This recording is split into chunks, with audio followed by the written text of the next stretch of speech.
Qui est Allah? Il est le seul parmi toute l'existence à n'avoir ni partenaire, ni enfant, ni autorité au-dessus de lui, subhanahu wa ta'ala. Rien ne lui ressemble, rien ne lui est comparable. Qui est le seul vrai roi? C'est lui.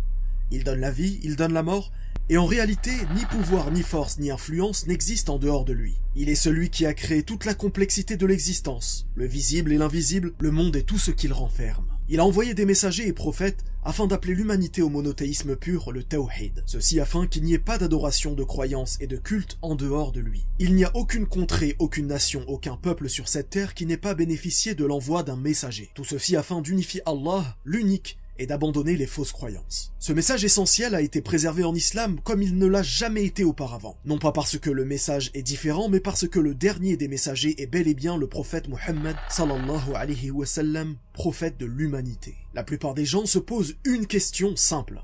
Pourquoi suis-je sur terre? Dans quel but? Qui de mieux pourrait répondre à cette question que celui qui t'a créé? Qui de mieux que lui pourrait répondre à quel est le but de ta vie? Allah a accompagné l'humanité depuis les temps de Adam alayhi salam jusqu'aujourd'hui en les informant de ce qu'il attendait de ses créatures. Et la réponse est extrêmement simple. Lui vouer un culte exclusif sans jamais lui donner d'associé. En réalité, nous savons tous que cette vie est un test du Créateur. C'est pour ceci que nous sommes nés et c'est pour ceci que nous mourrons. Dans la vie après la mort, sachez que personne ne mourra une deuxième fois. Bonne ou mauvaise personne, notre vie dans l'au-delà dépendra des actions que nous aurons faites pendant ce test qu'est la vie présente.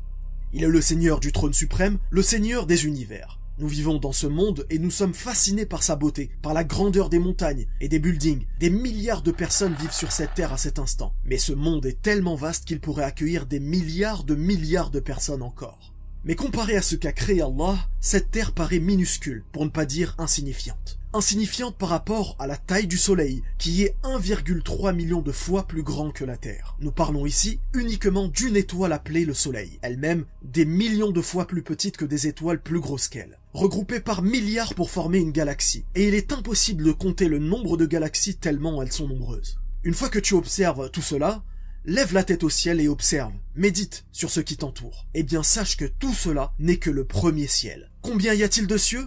7, séparés par des années-lumière les uns des autres. Mais qu'y a-t-il au-delà du 7e ciel? Eh bien, ceux qui connaissent Ayat al-Kursi savent ce qui s'y trouve. Le trône d'Allah se trouve au-dessus de tous ces cieux. Eh bien, sachez que tout ce que nous venons d'évoquer en termes d'étoiles, de galaxies et de cieux est insignifiant par rapport au trône d'Allah subhanahu wa ta'ala. Que nous enseigne le prophète sallallahu alayhi wa sallam à ce sujet? D'après Abu Dhar, radiyallahu anhu, le prophète sallallahu alayhi wa sallam a dit: les 7 cieux comparés au Kursi ne sont que comme un anneau de fer jeté dans un désert. Et la grandeur du trône par rapport au Kursi est comme celle de ce désert par rapport à cet anneau de fer. Ne vous y trompez pas, El-Kursi ne signifie pas trône, mais la signification qui s'en rapproche le plus est repose-pied. Notre esprit est trop limité pour pouvoir imaginer une telle grandeur. Croyez-vous que nous disons Allahu Akbar, Dieu est grand en vain?